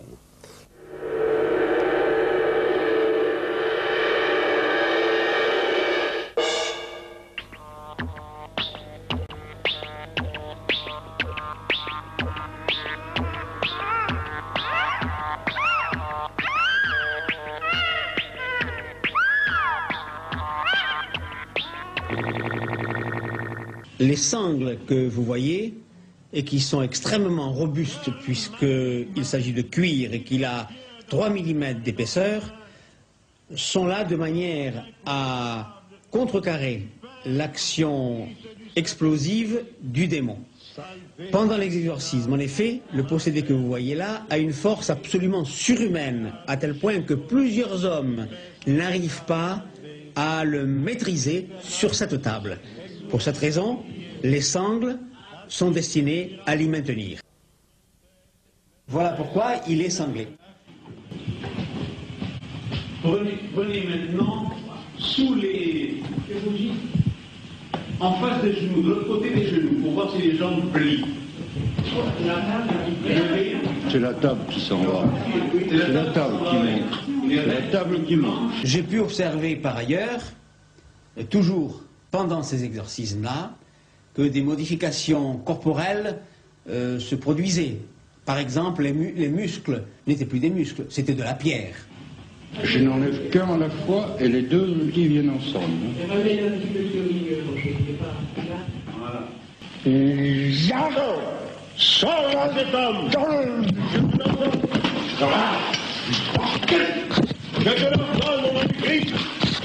Mais l'exorcisme est un don qui est donné par Dieu à de très nombreuses personnes, ou bien c'est un don rare? Parce qu'on entend rarement parler d'un pasteur qui a pratiqué l'exorcisme. Je devrais répondre, c'est un don que tout pasteur devrait avoir. À preuve, Jésus a envoyé ses disciples en leur donnant l'autorité de chasser les démons. Mais je reconnais que c'est un ministère qui exige un certain équipement spirituel, qui répond à une vocation en relation avec la relation d'aide ou la cure d'âme, qui répond aussi à des dons autres qui sont ou naturels ou surnaturels, je veux dire une connaissance de l'être, parce que trop souvent, on attribue à des personnes l'habitation de démons en nous égarant, en nous trompant, parce qu'on confond certaines manifestations d'ordre psychosomatique avec des manifestations démoniaques. Elles peuvent être semblables en apparence, mais dans leur nature très différente. C'est pourquoi je dis que pour entrer dans un tel ministère, il faut quand même avoir une préparation, une connaissance de ce que l'Écriture nous apprend. Parce que j'imagine que dire à quelqu'un qu'il a un démon peut avoir des conséquences dramatiques si on n'est pas, d'abord si on se trompe, ou si on n'est pas capable d'exorciser cette personne, de la délivrer de ce démon. C'est le gros reproche que je fais à beaucoup de gens qui disent de quelqu'un ou à quelqu'un tu as un démon, parce que par là même, elles donnent au démon, si elles le disent à la personne, l'autorité que lui demandait à avoir sur la personne, et vous venez le confirmer. Alors, si la personne se dit « mais je suis démoniaque, j'ai un démon », la voilà affolée, et la voilà dans une angoisse, et la voilà dans un tourment qui fait le jeu de l'adversaire, qui se réjouit de cette occasion rêvée que vous lui avez fournie. C'est la raison pour laquelle je trouve très grave de dire cela de quelqu'un, et de le dire hors sa présence n'ajoute rien, c'est du mal que nous colportons et qui fait du bien à l'ennemi. Mais est-ce qu'un exorcisme réussit toujours? Il peut être un combat de longue haleine, mais quand le combat dure, c'est qu'il y a eu une mauvaise préparation. Et cette mauvaise préparation peut tenir à l'exorciste lui-même, qui n'est pas équipé spirituellement comme il le devrait. Le jeûne et la prière doivent accompagner son ministère, mais la mauvaise préparation est peut-être celle de la personne elle-même, parce qu'on a trop gardé, au travers du terme exorcisme, l'impression qu'il s'agissait presque d'un acte magique, ce qui fait que, du reste, beaucoup de gens, même des pasteurs, le redoutent, parce qu'ils croient que c'est quelque chose qui doit intervenir avec une puissance, une force. J'ai souvent dit, et je le répète, je n'ai aucune force. C'est le Seigneur qui est ma force. Et je n'ai, moi, aucune autorité. C'est l'autorité du Seigneur au travers de moi, dans la mesure de ma foi. Donc l'équipement du serviteur joue un très grand rôle, mais en même temps, la préparation de la personne est importante. Parce que si l'exorcisme que j'ai tenté ne réussissait pas, c'est qu'il y a quelque part ce que j'appelle un point d'accrochage de l'adversaire que je n'ai pas discerné ou que la personne n'a pas avoué. Et c'est la raison pour laquelle je dis qu'il faut entraîner la personne à reconnaître le mal qui est en elle. Elle ne discerne pas nécessairement qu'elle a un démon, moi non plus. Je ne le discerne pas nécessairement et tout de suite. Mais même si je discernais, par l'esprit de discernement, qu'il y a un démon en elle, ce n'est pas nécessairement de lui que je vais m'occuper d'abord, parce que je veux, je prends un exemple, enlever à l'adversaire tous les points d'accrochage qui pourraient le retenir en elle. C'est ce que j'appelle, moi, ôter les meubles ou vider les tiroirs dans lesquels il se cache ou aux meubles auxquels il s'accroche. Et c'est pourquoi j'amènerai la personne à appeler le mal qu'elle a commis par son nom, à le confesser, à le reconnaître. Il y a un proverbe, chapitre 28 du livre des Proverbes, verset 13, qui dit « Celui qui cache ses transgressions ne prospère point, mais celui qui les avoue et les délaisse obtient miséricorde. » C'est pourquoi je m'occupe surtout du patient, de ce qu'il a fait, de ce qui lui est arrivé, comme un médecin qui intervient pour dire « Mais de quoi souffrez-vous, que vous êtes arrivé, décrivez-moi le mal. » Et là, l'esprit de charité et de compassion est d'une grande aide. Et je ne comprends pas comment on peut redouter d'exercer ce ministère qu'on appelle la cure d'âme, ou qu'on appelle la relation d'aide. Puis, lorsque les choses ont été clairement avouées et confessées, alors, je dis, mais avez-vous tout dit?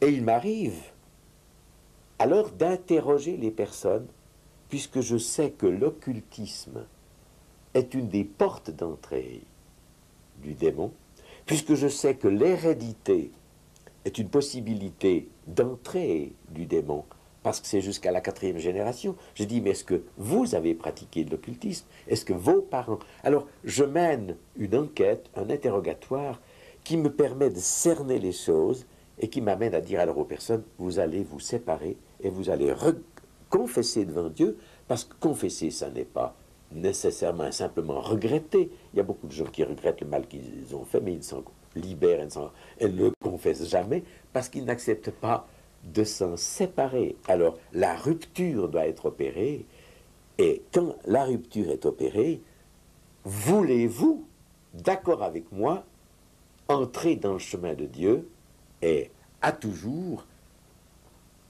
sortir l'adversaire qui occupe une partie de votre être.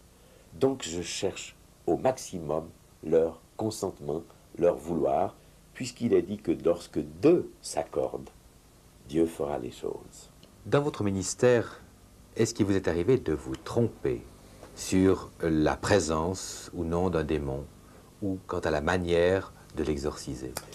Hélas, oui. Et là, j'ai dû faire mon apprentissage. Je dis, il y a eu des victimes. Heureusement, j'ai pu corriger par la suite auprès d'elles ce qui s'était passé. En tout cas, à ma connaissance, je l'ai fait dans plusieurs cas. Il en est peut-être qui m'est échappé. Mais j'ai confondu des manifestations psychosomatiques avec des manifestations démoniaques. Et j'ai contribué par là à ajouter à la peine de ceux qui auraient dû être soignés psychiquement ou physiquement, et non pas spirituellement. Et j'ai ajouté à leur tourment. Et je crois qu'il y a une mise en garde à faire là, de ne pas se lancer dans l'accusation d'habitation démoniaque ou dans un exorcisme qui effraie celui qui en est l'objet, si le résultat, c'est qu'on s'est trompé. Est-ce que ces exorcismes que vous avez pratiqués, vous les avez souvent pratiqués en public? Il est arrivé que je le fasse en public, et j'aimerais ici souligner que Jésus a pratiqué en public souvent. La simple présence de Jésus provoquait tellement les démons qu'ils se mettaient à crier. Et il est arrivé dans certaines circonstances où ma présence provoque les démoniaques et que j'ai à intervenir publiquement contre l'adversaire qui perturbe la rencontre, la réunion de prière ou même la réunion publique. Ça m'est arrivé une fois d'exorciser publiquement un démon. Le démoniaque, du reste, est sorti de la salle. Mais il faut dire aussi que ces manifestations ne sont pas comprises par le public qui n'est pas habitué à cela. On sait comment les Juifs, lorsque Jésus a exorcisé, ont été bouleversés. Mais qui est celui-ci? Même les démons lui obéissent. Et ils étaient à certains égards horrifiés par les manifestations, les gesticulations, les vociférations. Les gens tombent, se roulent par terre. Alors, ce que je regrette, c'est que lorsque ces manifestations-là arrivent, les gens témoins, même des chrétiens, au lieu de se réjouir et de louer Dieu pour la victoire qui est en train de s'opérer, disent le contraire. C'est un homme qui sème le trouble et qui amène dans l'assemblée des choses que nous n'aimons pas. C'est la raison pour laquelle je dis le peuple, ou le peuple même de l'Église, est peu préparé à de telles manifestations, et c'est la raison pour laquelle, personnellement, j'aime mieux le faire en privé et avoir avec moi 2 ou 3 personnes. Et à cet égard, j'aimerais quand même ajouter quelque chose d'important. Cette précaution d'avoir avec soi 2 ou 3 personnes est d'autant plus importante que dans une situation précise, j'étais seul avec une femme. Et je lui avais donné rendez-vous dans un lieu qui me paraissait être convenable, puisque c'était une église. Une église protestante, j'aimerais l'ajouter, parce qu'une église catholique est souvent un lieu où on passe, tandis que les églises protestantes, elles sont fermées en général toute la semaine, et on y entre peu. Et c'est dans cette église que j'avais donné rendez-vous à la personne, et je ne m'attendais pas du tout à ce qui s'est passé, c'est que dans la relation d'aide que j'avais avec elle, la cure d'âme si vous voulez, tout à coup, comme dans l'autre cas, cette femme a été manifestement manipulée par l'adversaire qui s'est dressé contre moi avec une violence, m'insultant et agissant contre moi. Cette femme s'est dressée contre moi, j'ai agi comme j'agis en l'occurrence, j'ai séparé la femme du démon qui était en elle, et je me suis adressé à l'adversaire qui, lorsqu'il a reçu l'ordre de sortir, est sorti d'abord en poussant un grand cri, ce qui était conforme au récit que nous donne la Bible du démoniaque qui, lorsqu'il est libéré, pousse un grand cri, mais par-dessus le marché, en sortant, il s'est saisi de cette femme, il l'a comme projetée en l'air devant moi, elle est retombée. Elle aurait pu se faire beaucoup de mal parce que c'était une dalle dure, mais elle est retombée robe par-dessus tête, son chignon s'est ouvert. Alors imaginez un tout petit instant si quelqu'un était entré dans cette église avec un Maurice Ray devant une femme, robe retroussée, soutien-gorge et slip. Vous imaginez ce qu'on aurait pu dire. La leçon, je l'ai prise. J'ai compris au travers de cela que il était dangereux d'être à l'œuvre en étant seul, et c'est pourquoi, une fois de plus, je dis non, dans ce ministère, il faut être accompagné, surtout si on est avec une femme. Est-ce que l'Église protestante ou catholique a un enseignement sur ce sujet de la démonologie, et quel est cet enseignement? Le catholicisme, lui, a un enseignement, mais je ne peux pas y souscrire. J'ai le regret de devoir le dire, parce qu'il m'apparaît qu'une bonne partie d'enseignement catholique en ce domaine touche à une contre-magie. Il y a une magie contre laquelle, la magie démoniaque, envers laquelle on agit avec une contre-magie, avec des paroles prononcées, des gestes faits qui m'apparaissent plus magiques que la liberté dans laquelle nous avons à intervenir. Mais c'est tout de même troublant d'imaginer qu'on puisse être à la fois habité par l'Esprit de Dieu et par un démon. Je crois que l'explication à donner est la suivante. L'Église ayant totalement négligé ce ministère, les gens n'ont pas été informés et ne réalisent pas que dans la repentance, dans la sanctification, ils auraient à revenir sur un passé dans lequel l'adversaire a été à l'œuvre. Prenons un exemple. Je pense à un chrétien, serviteur de Dieu même d'une certaine manière, de par les responsabilités qu'il avait dans une église, lequel chrétien, tout en étant un homme de prière, un homme de foi, un homme reconnu dans les dons qui étaient les siens, constamment était la victime de périodes dépressives qui le paralysaient, qui le sortaient, du service dans lequel il aurait voulu être actif. Or, j'ai appris par ce chrétien, et comment? Parce qu'ayant lu mon livre Non Yoga, il est venu me voir, que tout à coup lui est apparue la relation qu'il y avait à établir entre ce qu'il avait totalement oublié, négligé, ou à quoi il ne pensait plus, les pratiques yogiques qui avaient été les siennes à une période de sa vie tout jeune, où il avait été introduit dans le yoga, il en a pratiqué un temps en suivant des manuels, puis il a trouvé ça inintéressant et il l'a laissé de côté. Il s'est converti, mais jamais il ne lui était venu à la pensée qu'il pouvait y avoir une relation entre sa dépression et le yoga. Et c'est parce qu'il a lu mon livre qu'il est venu m'en parler. Alors nous avons mis ces choses en lumière.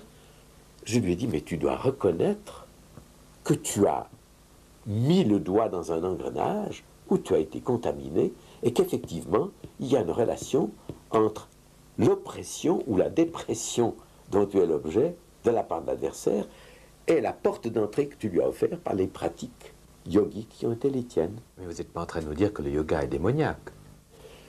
Le yoga participe de l'occultisme de par la notion qu'il a de l'homme qui est antichrétienne, de par les forces cosmiques qu'il prétend capter par la respiration et par les poses, et le yoga est une porte d'entrée à l'esprit démoniaque.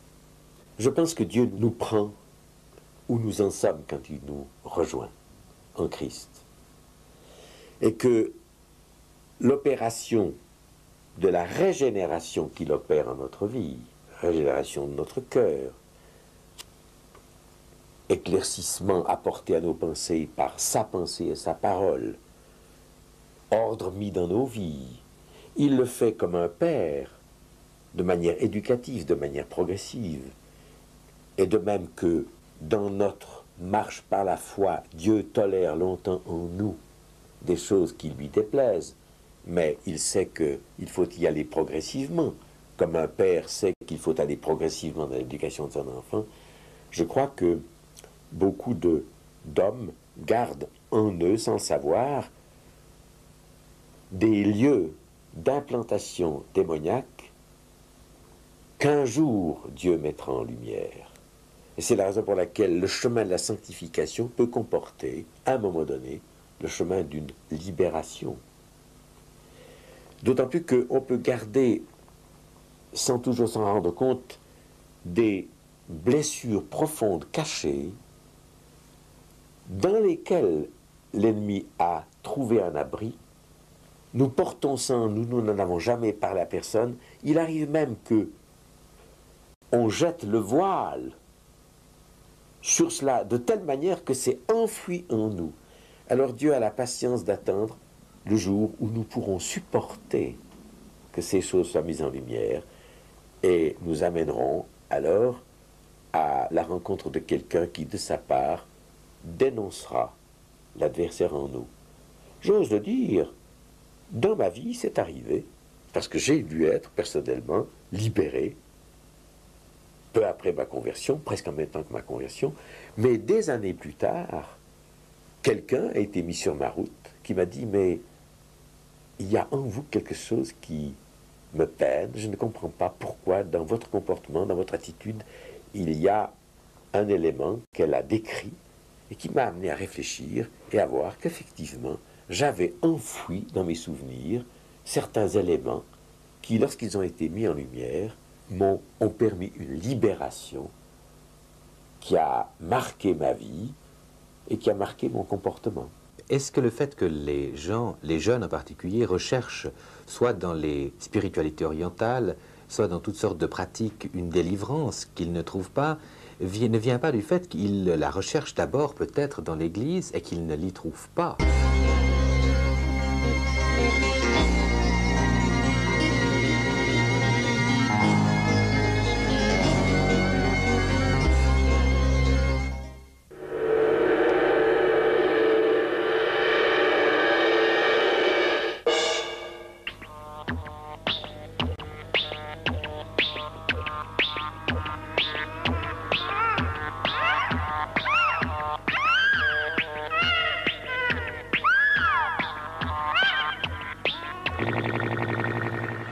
Sometimes in teaching services, we line out by the direction of the Holy Ghost, just what God wants us to teach.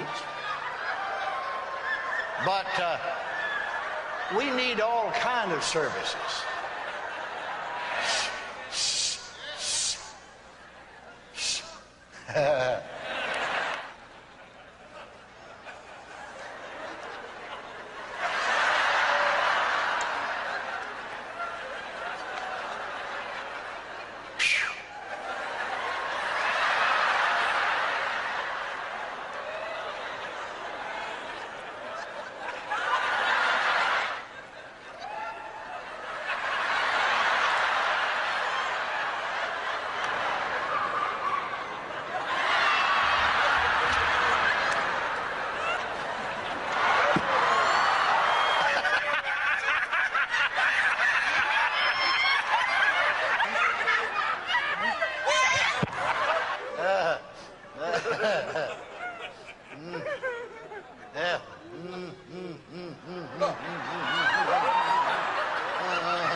grâce, vous mettez le doigt sur ce qui me fait personnellement beaucoup souffrir en pensant à l'Église à laquelle j'appartiens et en pensant à beaucoup de mes frères. Je crois que si, à l'heure actuelle, il y a un tel intérêt pour ce que vous dites, c'est qu'effectivement, toute la jeune génération a des faims et des soifs, a un besoin de sécurité, a des peurs, a des troubles, à propos desquels ils aimeraient que dans l'Église, on intervienne, on agisse, on guérisse.